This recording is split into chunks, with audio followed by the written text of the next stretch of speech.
Japan, this game was just called Metal Gear Ghost Babel, but for some reason outside of Japan, Konami decided to rename it Metal Gear Solid just like the original PS1 game. Thing is, Ghost Babel has nothing to do with Metal Gear Solid on the PlayStation. Different story, different timeline, different everything. But Konami probably figured branding power would sell it. But I prefer to call it by the subtitle as it makes it a lot easier to talk about this game and the original on PS1 without confusing them. So, Ghost Babel, released in 2000, right between Metal Gear Solid and Metal Gear Solid 2. You'd think it was just a lazy Game Boy remake, right? Wrong. Instead, doesn't actually copy Metal Gear Solid. Konami said, what if we did something different? And then they gave us a completely separate timeline that ignores the entire Solid Snake saga. Bold move, I respect it. Yep, it's not canon, not even a little bit. This is Metal Gear in an alternate universe where Solid Snake never fought Liquid, there was no Shadow Moses Island, and they never had to endure the long anime speeches from Otacon. Instead, we get a full-blown Game Boy Color adventure that plays like the original Metal Gear games from the MSX. Okay, so the story. We got Snake chilling in retirement, again, but surprise, he gets pulled back into the action. Again, this time, he's sent to Africa to infiltrate a fortress because a new Metal Gear has popped up, again, and there's a new terrorist group called Black Chamber, who are basically like Dollar Store Foxhound. Their members are wacky because of course they are. No one seems to be talking in 5-minute philosophical monologues yet, so that's new. And because this is still Metal Gear, the story gets way more complicated than it needs to be, with betrayals, secret motives, and probably a twist about how war is bad or something. Look, we're sneaking into a base to blow up a giant mech. That's all you need to know. Something interesting about this title is that while Kojima was busy working on Metal Gear Solid 2 for the PS2, Konami had decided, hey, we should make a Metal Gear game for the Game Boy Color. But instead of pulling Kojima in, they handed development over to another internal team led by Shinada Nojiri. If that name doesn't sound familiar, don't worry, this guy didn't just pop out of nowhere. He's worked on Metal Gear as a planner, so he knew the series from the inside out. And honestly, he nailed it. Ghost Babel feels like a real Metal Gear game. Stealth, gadgets, convoluted story elements like we've talked about. The only thing missing is an hour-long cutscene where someone explains why war is bad over a slow zoom on Snake's face. But does it feel different? Kind of. If you're a die-hard Kojima fan, you might notice some differences. The dialogue is a little more straightforward, the cutscenes aren't as insane, and there are fewer moments where the game messes with you for fun. Like, no one's gonna make you swap controller ports or tell you to turn off your game, which honestly is probably a good thing because I don't think the Game Boy Color even had a second controller port. Alright, so we've talked about how Metal Gear Ghost Babel is the Metal Gear game that nobody ever talks about. But what about the gameplay? Is it just Diet Metal Gear Solid on the Game Boy? A watered down baby version? No. Turns out this little cartridge packs a lot of sneaky goodness. So much so that it might just be one of the best 2D stealth games ever made on a handheld. How long is Ghost Babel? Well, Metal Gear Ghost Babel is a game that probably won't eat a whole lot of your time. Not compared to a mainline game anyways. I mean, if you ever played a Metal Gear game, you know what you're getting into. Hours of sneaking, long-winded codec calls, cutscenes that are longer than the average television show. But what if I told you Ghost Babel does things differently? Because this Metal Gear is actually probably one of the shorter ones. Ghost Babel isn't your typical 12+ hour stealth epic. On average, a full playthrough will probably take you 5 to 7 hours, depending on how good you are at sneaking, or how many times you get caught and have to redo everything from scratch. Yeah, expect to get caught a lot. But the biggest difference? Ghost Babel is level-based instead of one giant interconnected world. Instead of one massive map like Shadow Moses or the Big Shell, it's kinda like Metal Gear Solid meets Mega Man. You clear a level, you get a rank, and then you move on to the next one. And honestly, for being a portable game, it actually works.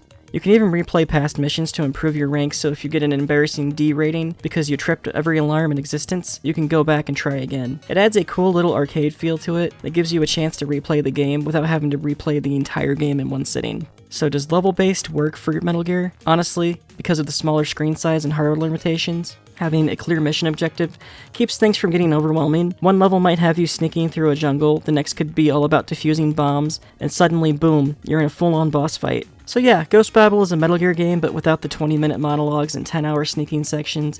It's quick, it's level-based, and it's actually pretty enjoyable on a replayability. You can finish it in a weekend, unlike some other games in the series that demand a part-time job's worth of commitment just to get through the cutscenes. Not naming any names, but you know which one I'm talking about on the PS3.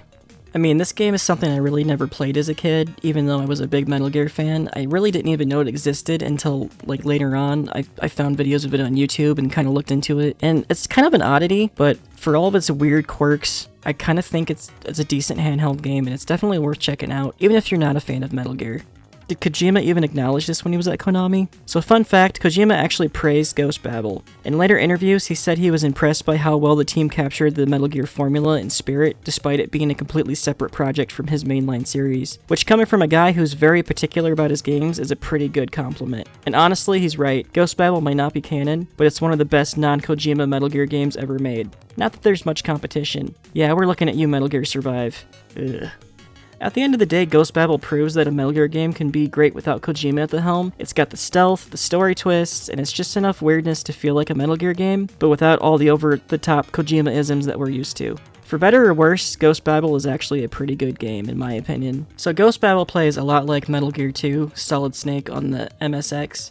You've got your top-down view, guards with set patrol routes, and that sweet, sweet stealth action that we all love and know. The goal? Don't get caught, which is easier said than done. Yeah, this game's not gonna mess around. You can't just roll past enemies like in Metal Gear Solid 3, or hide in lockers like a coward. You either sneak like a pro, or you die trying. Now, Ghost Babel sticks to real stealth mechanics. Enemies have vision cones, meaning if they see you, you're toast. But it's not just about staying out of sight. Sound matters too. Guards react to noise. So if you go sprinting around like an idiot, they'll hear you. Luckily, you can be a sneaky little trickster, knocking on walls, crawling through vents. Of course, Snake isn't going to be going in unarmed. You've got the classic Metal Gear toolkit. You have the cardboard box like we talked about, you've got the rations that we talked about, and the weapons.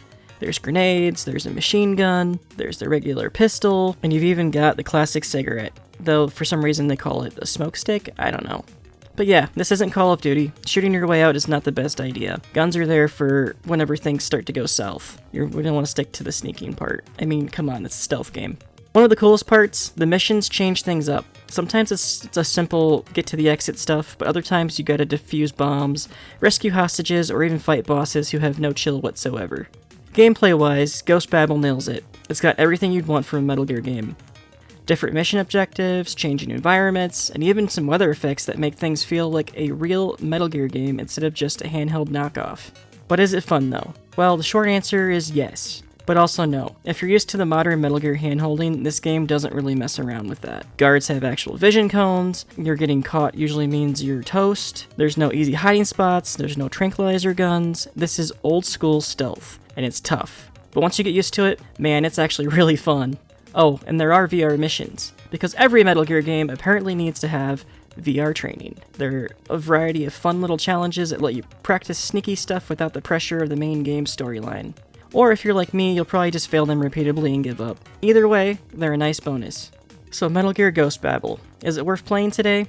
Well, if you're a hardcore Metal Gear fan, absolutely. It's got everything. There's sneaking, there's espionage, confusing plot twists, but if you're expecting a baby version of Metal Gear Solid, you might be in for a really tough time, because this game is hard. Still, it's crazy how much Metal Gear goodness can be packed into a tiny Game Boy cartridge, and it deserves way more love than it gets. Back in the day, you could snag this game off the shelf for the standard retail price of a Game Boy Color game, but fast forward to now, and it's a whole different story. According to recent eBay listings, complete in-box copies of Ghost Babel can range anywhere from $250 to over $300 USD. Depending on the condition and region, of course. And if you're eyeing a factory sealed copy, get ready to break the bank, and some have been listed for upwards of $7,500. Whew. So why the hefty price tag? It boils down to scarcity. Ghost Babel was released in 2000 near the end of the Game Boy Color's life cycle, and it didn't really receive the massive print runs that more mainstream titles enjoyed. You combine that with the unique place in the Metal Gear series, and you've got a recipe for a sought-after collector's item. But wait, there's more. In a twist worthy of a Metal Gear plot, a few years ago, a stash of brand new factory-sealed copies was discovered in a warehouse in Brazil. A company that handled Nintendo products in Brazil mishandled this shipment and it was lost in the warehouse for a very long time. This discovery temporarily increased the availability of the game, but given the high demand among collectors, prices remained relatively stable. So if you're a die-hard Metal Gear fan or a retro game collector, Ghost Babel is a fantastic addition to your collection. Just be prepared to invest a significant amount of money to secure a copy. And remember, in the world of retro gaming, patience and diligence can sometimes lead to finding hidden gems at a reasonable price. Now, if only Konami would remember it exists and put it on a modern console, instead of, I don't know, just releasing more pachinko machines. And that's my opinion on Metal Gear Solid Ghost Babel. So thanks for tuning in, and I'll see you all next time.